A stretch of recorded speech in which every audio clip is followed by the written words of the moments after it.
कमलजीत प्रधान है मेरे साथ इस वक्त बातचीत करने के लिए। पूरा प्रकरण आपको याद ही होगा, कुछ दिन पहले गिरफ्तारी हुई थी इनकी। एक 50 करोड़ के करीब स्कैम का आरोप लगा था टोल का।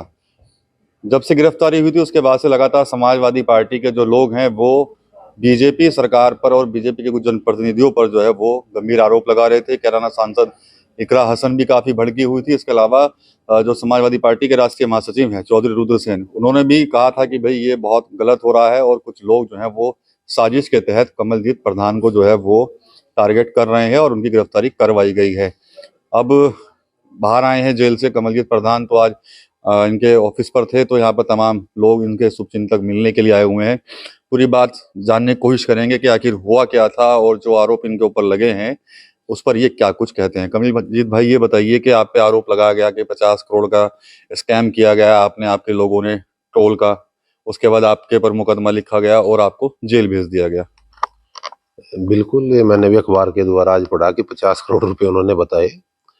अब एक बताइए, 50 करोड़ रुपए का अपराधी 25,000 के मुचलके पे छोड़ देगी सरकार? क्या नाम, अदालत? कुछ तो सबूत दिया होता 50 करोड़ का। और 10 दिन से वो दूसरी कंपनी पे टोल आया। 2 साल से विधायक जी चुप क्यों थे? अब छोलिया हो या लोबिया, सफेद चने या काले चने, सब कुछ मजेदार बने। 2 साल से उन्हें क्या ऐसा उनके चेहरे पे चश्मा चढ़ गया था कि उन्हें 2 साल से कुछ दिख ही नहीं रहा था? 10 दिन में 50,000 करोड़। अगर आप ट्रैफिक पूरे उत्तर प्रदेश का भी लगाओगे तो तब भी नहीं बैठता इतना। तो इतना जो फास्ट टैग वहां से आ रहा है, वो सारी चीजें हैं, तो खैर वो कंपनी बताएगी, ऑडिट का वो है, तो कहाँ से हो जाएंगे। आप निशाने पर क्यों हुए फिर? विधायक जी को क्या पता 31 साल के लड़के से क्या दिक्कत हो रही, 3 साल से हो रही, तो वो तो उनसे पूछिए आप क्या मामला है। वो तो आपको भतीजा बताते हैं अपना, मेरा भतीजा जिस दिन अरेस्टिंग हुई मैंने तमाम अधिकारियों को फोन किए। नहीं, सामाजिक नाते के तो देखो मैं भतीजा लगूं, लेकिन जब चाचा 420 हो जाए तो भतीजा ठीक भी करना जाने, ऐसी दिक्कत नहीं है कोई। बिल्कुल, जो उन्होंने किया उसका 1 साल है भी, बढ़िया तरीके से हम जवाब देंगे। नहीं, क्या किया? मतलब आप अभी भी सोच रहे हैं कि उन्होंने ही आपको गिरफ्तार कराया? बिल्कुल, षड्यंत्र के तहत मुझे फंसाया गया। 6-7 दिन से उनकी प्लानिंग थी। मैं 6-7 दिन से था भी नहीं, मतलब जिले से ही बाहर था 7 दिन से। और सुबह में 12 साढ़े 12 बजे मैंने कोतवाल को खुद फोन किया, मेरी CDR निकलवाए। और फोन करने के बाद मैं खुद थाने में गया और उसके बाद मुझे 2 घंटे थाने से बाहर रखा, चिलकाना थाना लेते गए और ये सारी चीजें एकदम अचानक से सामने मुकदमा लगवा दिया। कोतवाल का कहना था कि विधायक जी का दबाव है, मजबूरी है। ऐसा क्या हुआ कि मतलब आपसे इतनी बड़ी रंजिश और आपको जेल भिजवाना, जबकि वो आपको भतीजा ही बता रहे हैं? अब ये तो देखो, अपने भी चोर चोरी करके थोड़े गए कि मैंने नहीं करी। 3 साल से लग रहे थे, इस बार शायद कामयाब हो गया। लेकिन इतने लोगों का, बड़े बुजुर्गों का, युवाओं का, मेरे भाइयों का इतना प्यार मिला तो कामयाब तो इस बार भी नहीं हो पाए। जेल आप गए और पॉलिटिक्स पूरी गर्म थी जिले की। और देखो बाहर क्या था तो मैं नहीं बता सकता, लेकिन लोगों का प्यार इतना था कि मेरा हौसला नहीं एक भी दिन टूटने दिया उन्होंने। तो अभी आप बाहर आए हैं जेल से, तो अगला कदम क्या होगा? कैसे अपने आप को आप निर्दोष साबित करने की कोशिश करेंगे? क्या कुछ साक्ष्य आप उपलब्ध कराएंगे? नहीं, साक्ष्य तो उम्मीद है, मुझे क्या जरूरत है, साक्ष्य को आज क्या है। वहां पे 47 कैमरे हैं, अगर कहीं उन्होंने कुछ चीज की दिखाई तो उसका कराएं, उसकी जांच कराएं और दें, वहां सबूत पेश करें कि कहाँ में बैठ के कौन सी मेरी पर्ची है और कौन सी में सारी चीजें हैं। दें तो 47 कैमरे में एक जगह तो आऊंगा मैं, पर्ची काटते हो कहीं, आप बताएं, दे दें, उसमें से क्या दिक्कत है। चर्चा ये भी चल रही थी कि भाई कमलजीत को इस बार चुनाव लड़ने की चाह लग रही थी, शायद वो नकुड़ विधानसभा चुनाव लड़ेंगे, इस चक्कर में हुआ उनके साथ सारा खेल।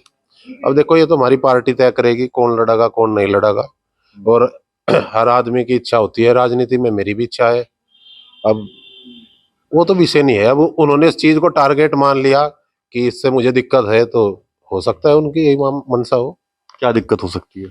वो ना खतरा लग रहा होगा, 2027 की राह उनकी कठिन दिख रही होंगी, और होंगी भी, निश्चित तौर पे होंगे। ये इतने लोग सुबह से शाम तक, अभी काफी लोग इतने आ रहे हैं, सबका लोगों का प्यार है, और ये प्यार 27 में जो उन्होंने किया उसकी नाराजगी में बदलेगा। लेकिन विधायक जी तो खुद कह चुके हैं, वे स्पष्ट कर चुके हैं कि मेरा कोई लिंक ही नहीं है, मेरा मतलब ही नहीं है इस मामले से, बिना नाम के राजनीतिक वश मेरा नाम लिया जा रहा है। अब देखिए, नकुड़ विधानसभा का बच्चा बच्चा जानता है किस विभाग से कितना बंदर बांट और किस पर जा रहा है। ये तो सारी चीजें जल्दी सबूत हम जल्दी अपने बड़ों से निर्णय करने के बाद एक पंचायत भी करेंगे बहुत बड़ी, और सारी चीजें वहां रखेंगे भी, और किस विभाग से कितना पैसा कहाँ कहाँ बढ़ रहा है सब उसमें बिल्कुल सामने रखेंगे। अभी जैसे मान लिया आपके ही लोग हैं, इनसे आपकी बातचीत हुई हो अभी तक कोई भी, तो क्या कुछ कोई रणनीति बनी है? कुछ अभी नहीं बनी है अभी? ये आज तो सब लोग आ रहे हैं और सबसे बैठ कर रणनीति तय करेंगे इसमें क्या होगा क्या नहीं। जरूर बहुत मजबूत कदम उठाएंगे। नकुड़ विधानसभा में अंग्रेजी हुकूमत नहीं चलने दी जाएगी।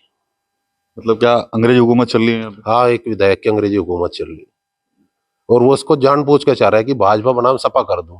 ये तो मुकेश बनाम समाज का रखी उसने, भाई समाज का कोई आदमी आगे ना हो जाए, ये है उसकी इच्छा है। समाज का कोई यहाँ ठेकेदारी ना कर सके, समाज का यहाँ कोई व्यापार ना कर सके, हजम ही नहीं है उसे।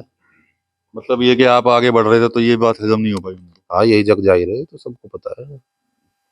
चलिए ठीक है। कमलजीत प्रधान है, और जब गिरफ्तारी हुई थी उसके बाद कहीं ना कहीं सहारनपुर जिले की जो सियासत है बहुत ज़्यादा गर्म हो गई थी, और तमाम जो लोग थे पार्टी के, चाहे वो सांसद हों, इकरा हसन या फिर अन्य नेता हों, वरिष्ठ नेता, वो लगातार सरकार को भी निशाने पर साध रहे। इसके अलावा जो स्थानीय जनप्रतिनिधि हैं, यानी कि जो नकुड़ के जो विधायक हैं, उनको भी टारगेट पर लिए हुए थे। आज कमलजीत प्रधान से बात हुई है तो वो भी कहीं ना कहीं कह रहे हैं कि कहीं ना कहीं ये सब जो चीज़ें हैं वो 2027 के चुनाव को लेकर ही हो रही हैं। जिस तरह से मैं आगे बढ़ रहा था वो शायद चीज़ें हजम नहीं हो रही हैं। अगली रणनीति बनाने के लिए एक पंचायत जो है वो कमलजीत प्रधान अपने समाज के लोगों के साथ जल्द करने वाले हैं। टीवी 9 यूपी के लिए सहारनपुर से विकास कपिल। दादी के हाथों का जादू और खुशबू से महकता घर, माँ की मुस्कुराहट और खाने की सुगंध। MDH गरम मसाला, क्योंकि हर रिश्ता है स्वाद से जुड़ा।